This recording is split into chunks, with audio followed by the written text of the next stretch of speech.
Hello and welcome to episode 3 of the Tandy Boxing Podcast with me, Tony Mayger, and London-based boxing trainer John Tandy. In the show this week, we recap the weekend's action from the UK where Ryan Walsh successfully defended his British featherweight title. In Germany, Dominic Bürzel outpointed Balazs Kellerman to retain his WBO Intercontinental Light Heavyweight title and claim the vacant WBA Continental strap in the process. We discuss Danny Garcia's points win over Robert Guerrero and look ahead to next weekend at the Copper Box where middleweight John Ryder will come face to face with the Brit Basher, Sergei Kamitsky. We also have an exclusive interview with Ryder, who talks to John about his career since that first loss to Billy Joe Saunders in 2013, and look ahead to the rematch between light heavyweight ruler Sergey Kovalev and Canada's Jean Pascal. Now, John's been up watching the fights over in America and has just woken up from the sofa. Good morning to you, John. How are you doing, mate? Yeah, good, thank you very much. Some good fights again this weekend. We did have some good fights, starting on Friday night with Ryan Walsh defeating Davon Traynor for the British featherweight title. Did you watch that one? I did, yeah. It was a good fight, to be honest. I thought Traynor put up a good fight for a while it lasted. Landed some nice shots. Ryan Walsh was trying to walk through him a little bit. And to be honest, initially it wasn't working very well for him. He was taking some big right hands. Traynor looked big for the weight, looked pretty good. He got cut in the third round, I think, from a head clash. But he took some heavy shots. He started to take more heavy shots in the fourth. And he was down from a long right hook in the fifth and didn't manage to beat the count. But yeah, I think he'll be back. I thought it was a good fight. Maybe a little bit early for him, but Walsh did the job. It was Walsh's first defence of the British title. How did he look in that fight? How far can Ryan Walsh go?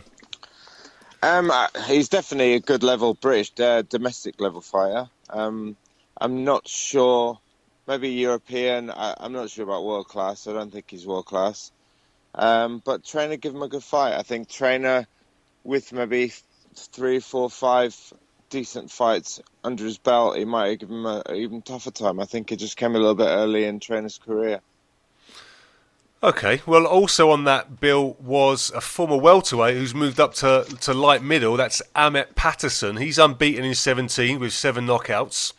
Got a 6-round stoppage over Ryan Aston for the vacant IBF International light middleweight title. How did that one go, John? Yeah, again, Ahmet Patterson looked good. Good hand speed, good movement. Was throwing a little bit too many single shots in the earlier rounds, but took control. Landed a lot of right hands, a lot of clean, straight right hands in the 5th round. Aston was very tough and taking them, but he was knocked down in the 5th. It was more of a cuffing shot. I think it was from the accumulation of big shots he'd taken early in the round. Managed to get up. Got up again. Got up for the 6th. 6th, he took a heavy body shot towards the end of the round. It looked like a clean left hook to the body. It looked like the referee had waved it off. Patterson started celebrating, and then suddenly it became a low blow, and the fight continued. So sometimes there can be a bit of a shock for the fight. I remember Kemets in Toronto and Sergio Martinez, I believe. Martinez thought he'd knocked Cintron out, started jumping around the ring, and then it was called a low blow, an illegal blow, and he got back up, and it actually ended up in a draw, that fight.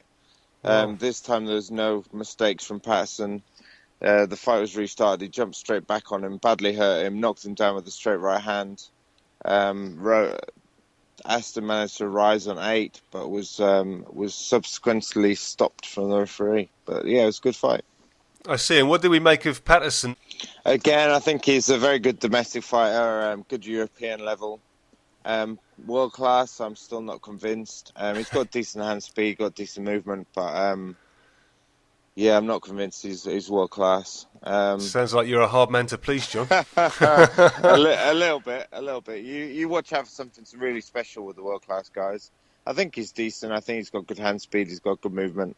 His power seems to have gone up since he's moved up to light middleweight. Nothing else happening in the UK on Saturday, John, but there was an event over in Germany. It was for Dominic Burzel's WBO Intercontinental Light Heavyweight title, and also what was added this week was the vacant WBA Continental Light Heavyweight title. Burzel took on Hungarian Balázs Kellerman over 12 rounds. Did you manage to catch any of that? I didn't manage to see it. I've read up on it, but I didn't manage to see the fight. I didn't think there was any surprises. I kind of said last week that Kellerman was a little bit of a manufactured record and he should be able to outbox him quite easily. I didn't see the fight. I mean, maybe you can review it for us. I can certainly do that because I did stay up and watch it, and my impressions were that Balázs was Kellerman was a little bit feather-fisted. Good fighter. Looked in trouble early on. It looked like Burzel could have actually stepped up and stopped him, but according to his promoter, Ulf Steinforth, he says that Dominic Burzel is a technician. He's not known for his power. But even so, this Kellerman, to his credit, stayed on his feet, gave him a fight, but Burzel looked less than impressive. Considering he's the number one at the WBO, and that's Kovalev is the world champion there. The regular at WBA is Jürgen Bremer, which is another fight that you'd expect somebody like Burzel having 6 defences of this Intercontinental title already. Obviously, WBC's with Stevenson. I don't see that Burzel can mix it with any of those guys. I think he gets absolutely annihilated by them all. Any of the top 10 light heavyweights in the world. I mean, he's talking maybe Igor Mikhalkin for the EBU belt. Okay. But it doesn't. It seems that he may have reached his level already, Burzel, and that's all he's going to get. But also on the bill, which was a better fight, it was Felix Lam who fought Jan Holech for the German international belt, and that was a real good fight. Lam got his nose busted up again. He got it busted up against Schuster in his last fight, which was the draw, but he won that one and deserved to as well. It was a good fight. Also, just gloss over the rest of the card, or the other two results that I know. Adam Dynas won a 6-round decision over Bjorn Blaska for the German BDB Cruiserweight title, and Philip Nsingi, who was knocked down once during the fight, won a decision over Mykola Vovk. Moving on to next weekend, John, we've got a big card with John Ryder and Sergei Kamitsky headlining. Let's talk about that one now. Kamitsky's nickname now is the Brit Basher. He's got wins over Buglioni, Adam Etches. How do you think John Ryder's going to do against him? You spoke to John, didn't you, early in the week? Yeah, I spoke to him. He's a nice kid. He's not looking past Kamitsky, obviously. I think he's done that in the past, and obviously it's caused him some problems. I think John's a good boxer. I've known him since the amateurs. He was a good amateur. He's worked for the professionals quite well. He probably got him with Billy Joe Saunders a little bit too early in his career, but it was a good learning curve. His other loss was to Nick Blackwell. With Nick, he was winning the fight quite comfortably before he got caught. But yeah, no, John's a good fighter. I think he needs to be a little bit careful of Kamitsky's power. Obviously, he's taken out some of the guys. I mean, Frank Buglioni's obviously a lot bigger than him, and he got took out. Adam Etches got stretchered out in his last win over here. Kamitsky can be beaten. I think the draw with Nick Blackwell showed that. I spoke with that with John earlier. Blackwell started a little bit too slow, let Kamitsky in, but finished very strongly, and looked as if there's another couple of rounds, he probably would have got Kamitsky out of there. And I think John can box it. If he boxes sensibly, he should outbox him. He should box and move him, and potentially get him out late. Okay, well, let's hear from Ryder now, talking about his loss to Billy Joe Saunders way back in 2013. I might have been a bit switched off the first round, but I feel like I went with him the early rounds, and I mean, it was a bit nip and tuck the first couple of rounds where it would have been hard to separate. But I think rounds 7, 8 and 9, I really went to sleep, and I don't know if I was just trying to preserve the energy and whatnot and the inexperience of 12 rounds, but seemed to just take them 3 rounds off and then come on strong like 10, 11 and 12. But I mean, and that is the experience shows that. I mean, you can't do that in a 12-round fight. You need to take it round by round and win every one. Big learning experience for you, I guess. Oh, massive, yeah. Yeah, so after that you went on with 5 good wins. You had a couple of good wins against the likes of Jez Wilson and Billy Godoy. And then you stepped up again for the British title against Nick Blackwell. A fight that I thought you were pretty much winning nearly every round up until the 7th when the end came. I mean, what are your memories from that fight? I remember just, I've seen a lot of Nick, and I've studied a lot of his fights, and I see what he did against Billy Joe Saunders, and I just thought I had all the answers for him. And I mean, I was out in America training for that with Ricky Burns. He was fighting out there, and I mean, no excuses. The better man won on the night, but I did a lot of things wrong in the build up that I've changed and altered now, so I wasn't making them same mistakes again. But no, I mean, I was 6 rounds up comfortably. I feel like I could have just really just coasted home then and just been sensible and not got involved. But I don't know, something in me just wanted to. I thought I was having it my own way so much that I could probably push on for a stoppage and ultimately end up me getting stopped. Yeah. Was there any complaints about the stoppage? Because obviously he caught you with a decent right hand and then followed up on it. Maybe again a learning experience in regards to holding on and rather than trying to fight back when you were hurt. Was any complaints about the stoppage? Some people did speak about being a little bit early. In my eyes, if he'd have stopped it 10 seconds earlier, then I'd have said, you know what, fair enough. But I mean, after the shot, I went to step forward to grab onto Nick, but he stepped back, and then I stepped off and I was on the move, and Nick threw a good few shots, but none of them were catching me. I was like evading them all on the back foot, and then as I went to step off and like circle the ring, and then the referee jumped in to stop it, and I just thought when I was under the barrage, that would have been a perfect time, but.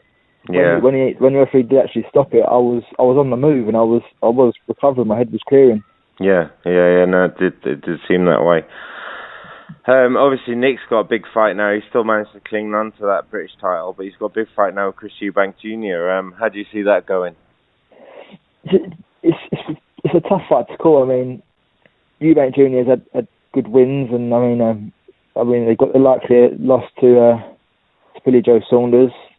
In comparison, but I mean, I think Nick Blackwell's come on a lot. He's come on a bundle, but I still put Chris Eubank Jr. as the favourite. But you can never underestimate Nick Blackwell, and you can't switch off for a second with him because I mean, I did for a second, and look what happened. You know what I mean, you pay the price, and he's an absolute freak in the gym. I think he trains like an absolute lunatic, and you can never write him off.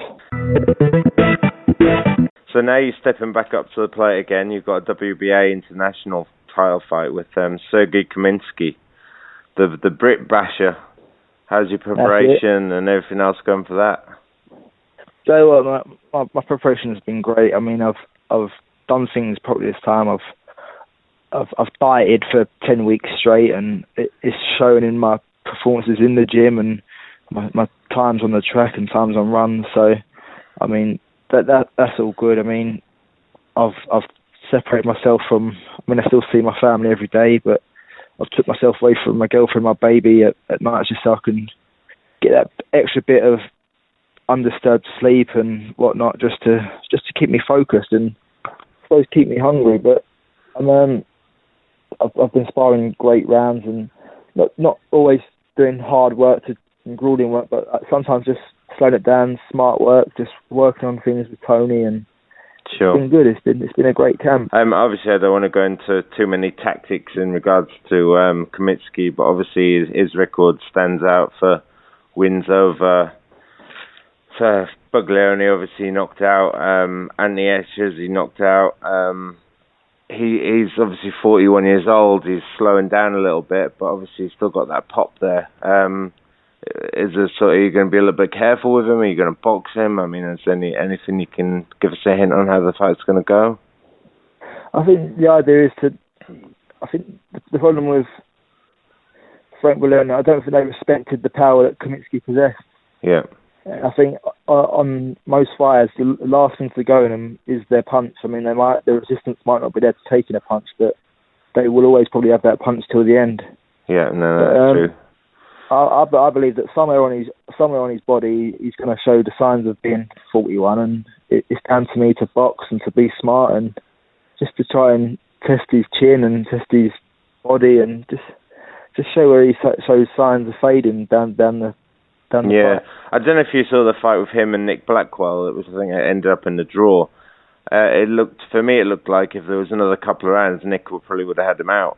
He started off a little bit too slow, but really came on strong at the end and kind of showed Kaminsky how to beat him. Really, I know it was only a draw, but is that the plan? Start a little bit slow. You've got 12 rounds, and then pick it up as it goes through. Yeah, I mean, I'm not gonna rush everything. I'm just gonna take things round by round and just be smart and just rack up the rounds and just focus on getting the win and staying out of danger. But yeah, I think Nick showed how to beat him, and he showed that Kaminsky has got vulnerabilities and that he can be well beaten. Yeah, no, sure. Obviously, you don't want to start looking past people, but what's the plans for 2016? What's the plans for 2016? Have you got any targets or any plans for the future, or are you just solely focusing on this fight first? Do you know, in the past, I've looked on past fights and thought, right, if I win that, I'll fight so and so next. But hand on heart, solely my focus is on Sergei Kaminsky next Saturday, because I mean, not beating him it puts me at a stage of where do I go from here now, and do I have a future in this sport? And I mean, I probably could still have a future in this sport, but do I want to drop down and be fighting on the other shows and not on the big matchroom shows? So, I mean, it's all down to next Saturday. Interesting comments from Ryder there, John. How do you see his 2016 going? Again, a lot depends on this fight on Saturday, but a good win here. I mean, he's definitely going to be calling out Nick Blackwell, the winner of Nick Blackwell, Chris Eubank Jr., I think. He's obviously going to pick up the WBA international title for this fight if he wins. So that might open a few doors along the WBA route. But as I said, I mean, he's a good fighter. I hope to see him do well in 2016. Absolutely. Well, that is, like you said, for the vacant WBA international middleweight title. The Commonwealth super lightweight title between John Wayne Hibbard and Tommy Martin looks a really good fight, John. How do you see that going? Yeah, I think it looks like a good fight too. From the rumours that are going around, they obviously sparred a lot. And from Hibbert's camp, they're very confident with this. They believe that Hibbert got the best of the sparring. Martin's already described it as wars, but Hibbert's team's coming back and saying, well, it wasn't wars, Hibbert got the best of him. So it'll be really interesting. Both are nice boxers. Hibbert's had some very tough fights with Dave Ryan. He was very lucky last time out when, I believe, losing the fight, that Dave Ryan picked up a back injury and he had to be pulled out later in that fight. But when he boxes, he looks quite good. When Martin boxes, he looks quite good. So it could be a technically very good fight. Okay, and the biggest name on the event is at the Copper Box. I think it's is it a Matchroom promotion? Yep. Is of course George Groves. Now he's lost 3 of his last 5 outings. Of course, famous for the 2 fights with Carl Froch. He takes on Andrea Di Luisa, who's an 18-3 record over 10 rounds. This surely is just a warm-up fight for him, isn't it? It should be, yeah. I mean, he was stopped in 4 by Lucien Butte recently. Rabase, a guy that George Groves has a win over, he was stopped in 7. Every time he's kind of stepped up in class, he's been beaten. So, yeah, I mean, Groves should win and should win fairly comfortably to put him back in the scene for another world title shot. And let's just mention Martin Joseph Ward, only because he fought a good fighter in Maxie Hughes a couple of times. Didn't really impress, and probably underestimated Maxie a little bit. He's fighting for the WBC International Super Featherweight title against Mario Pisanti. How do you think that one goes, John? Do you know much about Martin Ward?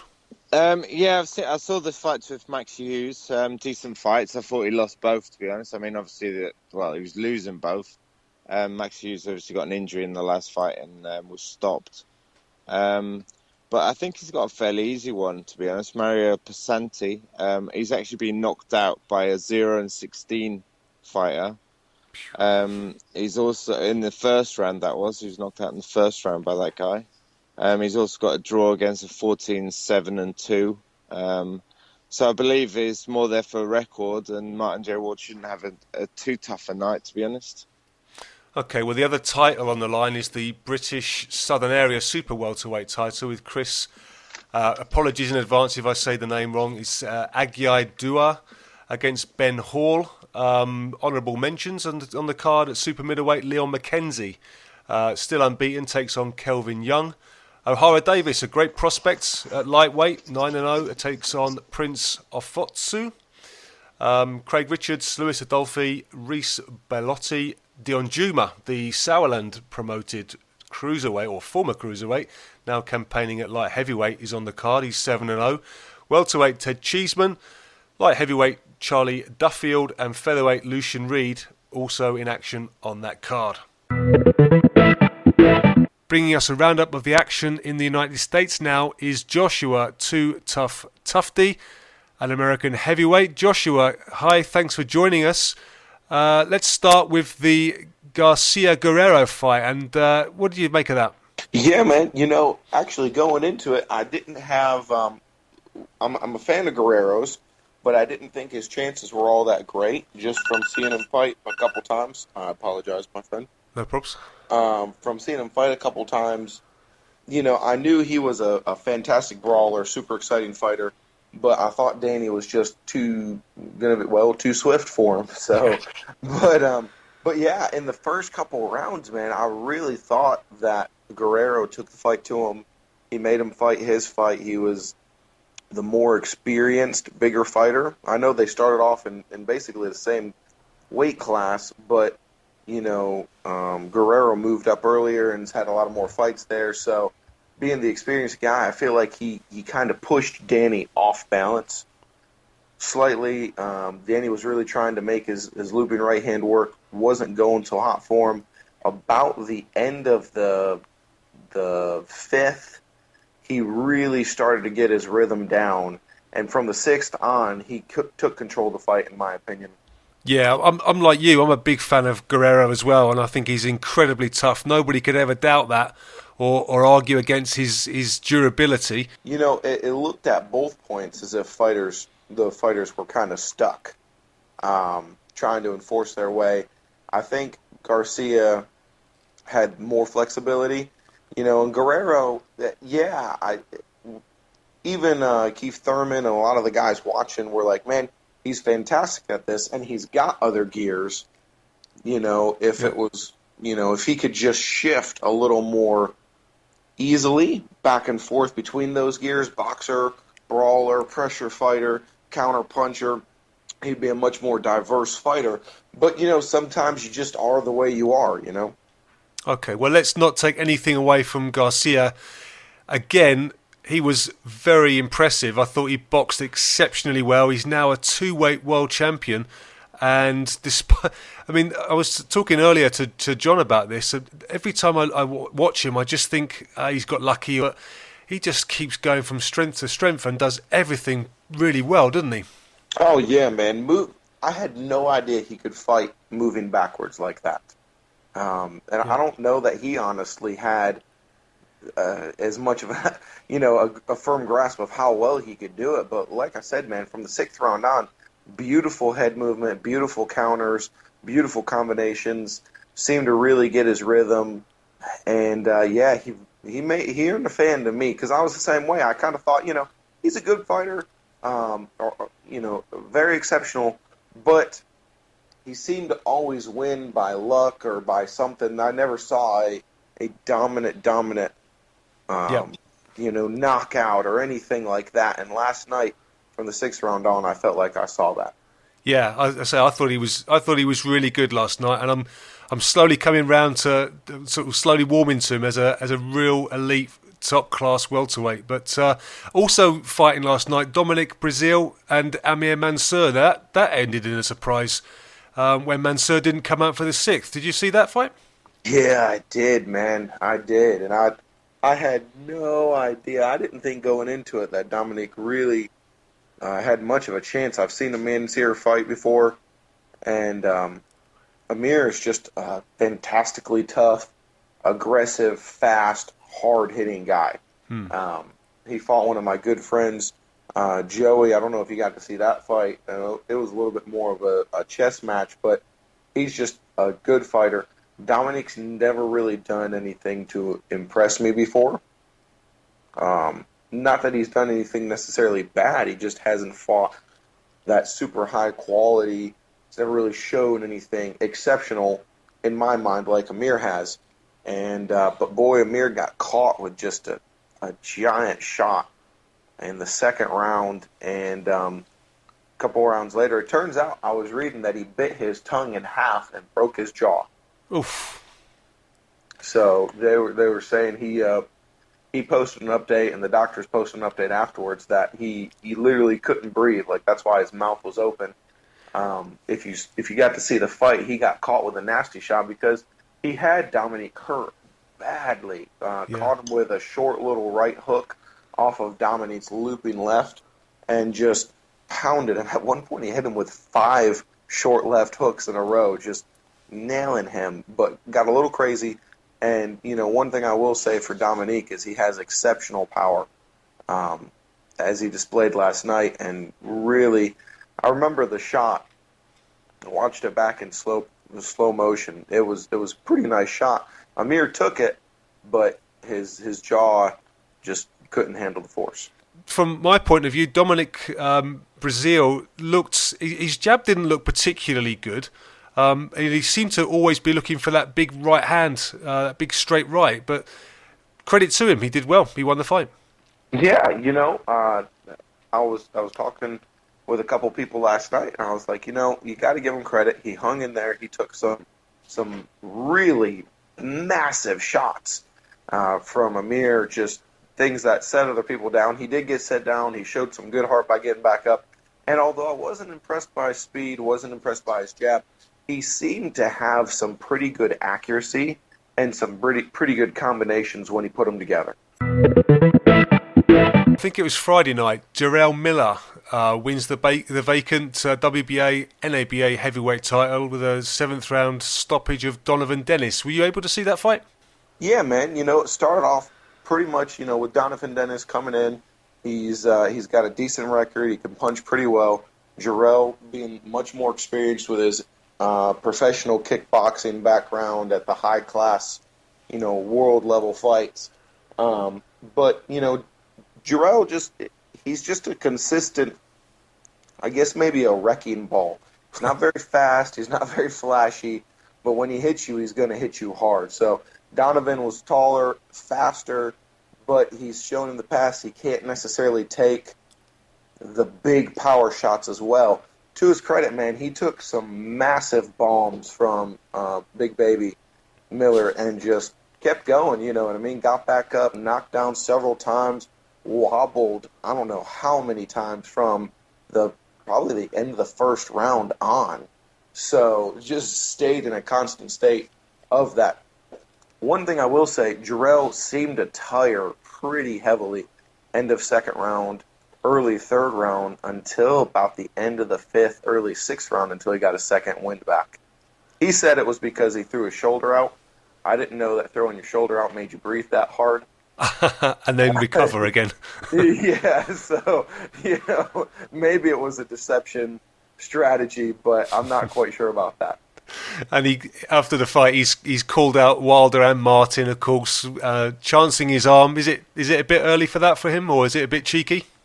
I think it's early for Wilder for him on that. His defense, he got hit with some good shots from Donovan that if some bigger puncher like Wilder caught him with those, he's going to have a hard time. I will say he ate them and kept moving forward. One thing I noticed, to his credit, everything Donathan hit him with, and he's a pretty credible puncher, you know what I mean? He's got a good amount of knockouts, a good amount of power behind him, but he just didn't seem to be able to shake, rattle, or move Drill Big Baby Miller. So, but yeah, Deontay Wilder I think is a little soon. In his mind, he's ready to take them both on at the same time. So really big talker, fun to listen to, fun to watch, but I would see him more as a fight or two out from that. Maybe more on Charles Martin's level. Okay, well, let's talk about another rising star who perhaps is more ready to take on one of the big boys. It's Joseph Parker. He fought Bergman on Friday night in Samoa. It was a rather one-sided fight, which he ended up winning in the 8th round by TKO. What did you think of that? Yeah, Parker is, in my mind, part of the big four. You've got Anthony Joshua, you've got Joseph Parker, you've got Ortiz, and you've got Povetkin, and those are the guys that are, right now they don't have titles, but they're going to, in my mind, hold the titles very, very soon and be very big competitors to overcome. Parker is just fantastically fast heavyweight, potentially the fastest one out there. Maybe not the biggest, but going into this fight, I know Jason Bergman. The guy hits like a horse kicks. So I think the thing it proved for him, primarily, not necessarily his boxing skill, that already been proved in the past fights, but the fact that his chin was not suspect, because he did take, Parker got hit with a couple big shots, and he took them well. Bergman, showed a lot of heart, taking the punishment he did for 8 rounds from Parker. I mean, that's a lot of punches. The body shots were just absolutely nasty. I mean, there's a highlight video with one of the body shots that just made me cringe watching it. So was it the one right at the end of the video where he looks really exhausted? He hangs his arms over the neck of Parker, and Parker just lays her right to the body, and it's one of those that you gasp at, isn't it? Oh yeah, that's exactly the one. It just looked, oh my goodness. Like he's going to feel that for a couple weeks. So you got to give it to him for hanging in there for 8 rounds of just such a nasty beating. Okay, well, moving away from heavyweights, this week Pacquiao Bradley 3 is been set, and also Keith Thurman will fight Sean Porter on March the 12th for Thurman's WBA belt. Do you watch much of the welterweights? And if you do, what kind of outcome do you see happening there? Oh, man, I love Keith Thurman, dude. He's one of my favorite fighters. I don't know if you got to see him commentate last night on the other fights, but just fantastic guy, seeming like fantastic power, fantastic speed, great boxing. Seems to be everything rolled up into one. I think he's kind of my favorite to take over that division. Danny Garcia is obviously incredibly good. He's getting ready for a very tough fight in March. That's going to go really good for him, but I'm super excited about that fight. And that division, man, is just stacked. I mean, Timothy Bradley, Manny Pacquiao, all those guys around those smaller weight classes are so fast, so talented. So, and as far as Timothy Bradley, Pacquiao 3, I'm a huge fan of both of those guys. I feel like Pacquiao's won both of the fights. So I'm excited about it, not necessarily from a tiebreaker standpoint in my mind, but from a standpoint of they're just fun fights to watch. Yeah. They both go to war. Both those guys are good. I'm happy that Pacquiao's still around. I hope that he's still got something to prove in his mind, and I guess we'll see, because Bradley comes to fight every single time. Okay, well, I think we've about covered all of the news from your side of the pond. Thanks very much for joining us again, and I hope we can speak again next week. Yes, sir. I look forward to talking again. I'll see you guys then. Also in the news, Arthur Abraham has been slated to fight Ramirez. That looks like it's going to Vegas. That's the first time Abraham will have been fighting over there. Could that be his last fight, win or lose? Yeah, it could. And to be honest, it could go either way. I mean, Ramirez is a good boxer. I think obviously you can never count out Abraham. He's a hard puncher. Sometimes Ramirez can overstep his mark a little bit, and he might be open for that right hand. But it could be a very one-sided fight if Ramirez turns up and is sensible with his boxing. Abraham's obviously slowing down. He's getting the fight in Vegas. Yeah, it definitely could be his last fight. Another fighter, another heavyweight dropping his belt that he just recently won is Robert Helenius, who wants to move on for a world title shot. I'm not sure which route he'll go, but it leaves Derek Chisora with a TBA for the EU heavyweight belt, doesn't it? He was probably hoping to even the score up in their rematch, or their proposed rematch. Yeah, for sure. I'm sure they'll be queuing up for that in the way that they're queuing up for Charles Martin. I'm sure Anthony Joshua will be putting his name on the slip. I don't know if Dillian White will be ready from the shoulder injury, but I heard him on Twitter, on YouTube the other week. He seems to have a lot more movement in the shoulder now. He seems to be back training. So it'll be interesting to see who they get for Derek. I mean, Derek he's been around the block a few times. He did beat Helenius last time, despite not getting a decision. So it'd be nice to see Derek have a fight for a European title, but be interesting to see who they've got for him. Kell Brook against Kevin Bizier, the Canadian. That's slated down for March the 26th. Bizier with just 2 losses to Jojo Dan. The last photo I saw of Kell Brook was tweeted with him looking like he's put a little bit of weight on, let's say fairly or nicely. And the caption, all of the pies rather than all of the lights. Did you see that one as well? And I did, yeah. I mean, Kell Brooks is kind of turned into a little bit of a Ricky Hatton with the weight balloon in between fights, but he's got that chance now, I guess, because he's getting so long between fights and he's going out for real camps rather than having to stay in shape all year round. He's getting the opportunity of 12, 14-week camps where he can burn the weight off. To be honest, I don't think it's the best way of doing it. I think Ricky Hatton's career was cut short because of that.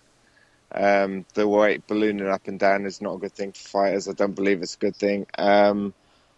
Kell Brook, Americana, is it going to happen? Who knows? I think I still think Kell Brook will make weight. Kevin Bizier's the mandatory, so he's not got a massive choice in who he fights. But obviously the way he dealt with Jojo Dan and the way that Jojo Dan has already beaten Bizier, you kind of think it's a bit of a no-go fight. yeah, well, so you saying about Brook making weight, I've heard rumours before for the last few years that Brook struggles to make 147. So could be depending on how he gets there. As a current champion, obviously nobody expects him to not enjoy himself, but as a professional, he needs to really keep hold of his or keep a track on his weight, doesn't he? No, for sure, 100%. I think he can probably go, I don't know, 5, 6, 7, 8 kilos over maybe, but anything more than that is just waste weight and it's just extra weight to burn off. I think if he carries on doing it this way, it will shorten his career. Will he make weight? I think he's professional enough and I think he'll have a long enough camp to do so. But you might see him move up to 154 in the future. Another welterweight fight for a world title that was announced this week is Keith Thurman against Sean Porter. That date has been set for March the 12th. It's for Thurman's WBA belt. I think so. I like Keith. He's a very good fighter. He's got good movement. He's stepping up nicely. He's had some good fights. I really like him. I think pound for pound, he's probably the one to replace Mayger at the minute. He's a good fighter, and I think Sean Porter is again a good fighter, but I think Thurman should probably win that one fairly comfortably. Another fight at welterweight, Pacquiao Bradley was announced. Their third fight. Now, I remember watching the first fight, thinking that Pacquiao was robbed, and I wasn't the only one. I remember being in Klitschko camp with James Ali Bashir, and he also said that Pacquiao won the fight, and he was rooting for Bradley, but Pacquiao won. The second fight, Pacquiao did get the win, so it's 1-1. Who's going to win the third one, John? I really like Bradley. I think he's a good boxer. I think he's done really well. He's had to do it the hard way. It's good that he's getting these money fights now. I agree with you on the first fight. I did watch it. The first time I watched it, I thought Pacquiao won fairly well. I watched it again without sound, and I thought it was closer, but I still think Pacquiao should have won it. The second fight, obviously, Pacquiao won better. The question is now is just how many distractions has Pacquiao got? Is he still going to be that same guy? Because Bradley's going to be gunning for him. Yeah, and has Pacquiao said that it's his last fight? I think so, yeah. I think he's going into politics. I think that's been on the cards for quite a while now. It's kind of been distracting him from the boxing a little bit. And to be honest, Bradley's not one to take your eye off. I think Bradley's a good fighter. I think he's got different levels. I think when he boxes, he's better. When he tries to plow in, he gets himself in a little bit of trouble sometimes. But he's tough, and he's got a high work rate. So, yeah, Pacquiao definitely can't overlook him. I think best of Pacquiao beats the best of Bradley, but we don't know how good Pacquiao is anymore, and especially when the fighters start mentioning it, it's their last fight, you have to question how much they still want it and how much they've got left. Okay, that brings us to the end of the news roundup. Looking ahead, John, to next weekend, the big fight is with the Russian Sergei Kovalev and Jean Pascal. That's in Quebec. Kovalev, of course, a unified world champion. It doesn't look like anybody except perhaps Stevenson who can beat him. Yeah, this is the second fight. To be honest, I've not seen what they're seeing in this rematch. I didn't see the point. Pascal looked smaller, looked a little bit like he wanted to get on his bike and he was looking for counters. Kovalev looked stronger. Pascal was hurt as early as the third round in the first fight. Not really sure what he can change. It was stopped in the eighth, I think, in the first fight, but never really looked in it. I think Kovalev boxed him and kept him at range and. Yeah, I don't really see what Pascal can change for this one. Okay, well, that's for the IBF, WBA and WBO world titles. I think really most people are just waiting for Kovalev to fight Stevenson and then become the undisputed champion, which I think will probably happen, hopefully, by the end of the year.